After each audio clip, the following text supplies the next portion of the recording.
Almost 10 साल हो गए हमको देखते हुए, ठीक है। तो बजट को अब जब देखते हैं तो 1% की भी उम्मीद नहीं रखते हम।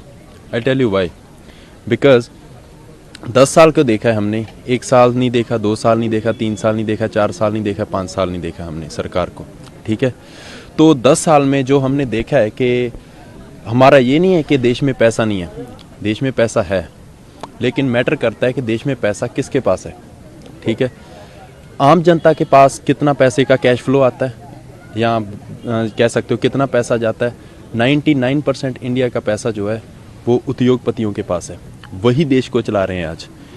अगर मैं सोचता हूँ 11.68 लाख करोड़ रुपीज़ अगर उद्योगपतियों का माफ़ हो सकता है तो 2 लाख करोड़ रुपया किसानों का क्यों नहीं हो सकता। और बातें करते हैं कि किसानों की आयु दुगनी करेंगे जी। 2022 तक बोला था ना, क्या हुई? दुगनी हुई? नहीं हुई, ठीक है। तो मुझे नहीं पता टीवी दिखाएगा या नहीं दिखाएगा, बट ये असलियत है। इकॉनमी मनमोहन सिंह के जब टाइम था 8.1% ग्रोथ पर चलती थी, राइट। अब इकोनॉमिकल ग्रोथ कितना है? 5.4%। और हम चलो जो 2022 तक जो दिखाए थे दावे, वो तो भूल जाओ, वो तो उन्होंने बोल ही दिया कि जुमला था सभी, वो ठीक है, दैट्स इट। अब क्या दिखा रहे हैं? 2030 का सपना दिखा रहे हैं ना, कि हमारी इकॉनमी है जो 10 ट्रिलियन इकॉनमी बनेगा इंडिया। 10 ट्रिलियन दिखा रहे हैं ना कि 10 ट्रिलियन इकॉनमी इंडिया बनेगा। राइट नाउ जो इंडिया का करंट फेस चल रहा है, एवरेज जो इकॉनमी है 5.4% से ग्रो कर रहा है। अगर 10 ट्रिलियन इकॉनमी बनना है इंडिया को, 10 trillion economy, that's huge, right.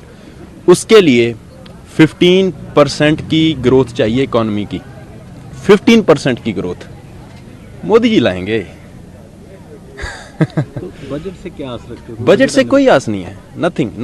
Budget से क्या आस रखेंगे? बजट से हम क्या आस रख सकते हैं?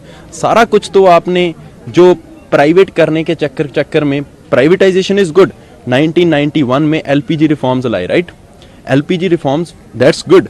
प्राइवेटाइजेशन तब तक गुड है जब प्राइवेट कंपटीशन हो। जब आप प्राइवेट कंपटीशन खत्म कर दोगे तो प्राइवेटाइजेशन जो है that will gonna lead to extreme capitalism, and extreme capitalism is always dangerous for the country where we stay.